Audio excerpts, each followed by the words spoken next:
Have you ever had a time in your life where you are offered a job that, well, you're just not sure you really wanted? In this video, I'm looking back at the career of Saturday Night Live alum Jon Lovitz and that one role that he just wasn't sure he wanted. Jon Lovitz is one of those actors that people either seem to love or not. I'm kind of on the fence here, but there are some shows that I've definitely loved that he's been in. The first role I ever remember seeing him in was that of the compulsive liar, Tommy Flanagan on Saturday Night Live. You probably remember that character of his as the guy who would quickly come up with a lie and then finish by saying, "Yeah, that's the ticket." Of course, he then went on to be in numerous movies and television shows since those early days on Saturday Night Live. And while not always the main star, one thing is for sure, his characters are nearly always memorable. With that said, there was one role that he was offered that he just wasn't sure he wanted to accept. That was the role of Max Lewis, the news radio personality hired by station manager Dave Nelson to replace Bill McNeil after that character had unexpectedly died of a heart attack. I will go on record to say that the role of Evelyn William Bill McNeil had been played to perfection by Phil Hartman.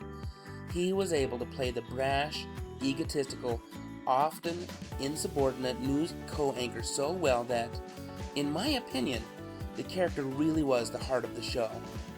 Unfortunately, Phil Hartman was murdered by his wife between seasons 4 and 5 of the show, and the show's creator struggled to fill the void left by his passing.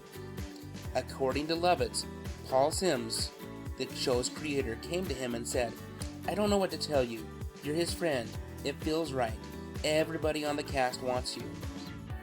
Accepting the role was a tough decision.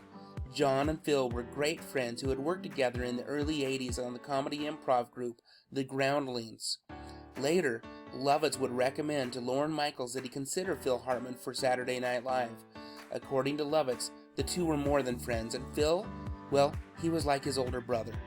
I don't think anybody could really fill in the void left by Phil Hartman, but I enjoyed watching Jon Lovitz on screen again during that 5th and final season of News Radio, and I appreciate the effort he put in to try and help the show carry on. I'm a huge fan of News Radio, and as I said earlier, there are a lot of movies that Jon Lovitz has a role in that I really enjoy. One thing is for certain, I always remember his characters. What do you think? Are you a fan of Jon Lovitz, and did you watch him in the final seasons of News Radio? Were you a fan of the show from the beginning? I look forward to reading your comments. Also, I would really appreciate it if you'd consider subscribing to my channel where I talk about movies, TV, and music from the 70s and 80s, and yes, sometimes even the 90s. Thank you so much for watching and have a great day.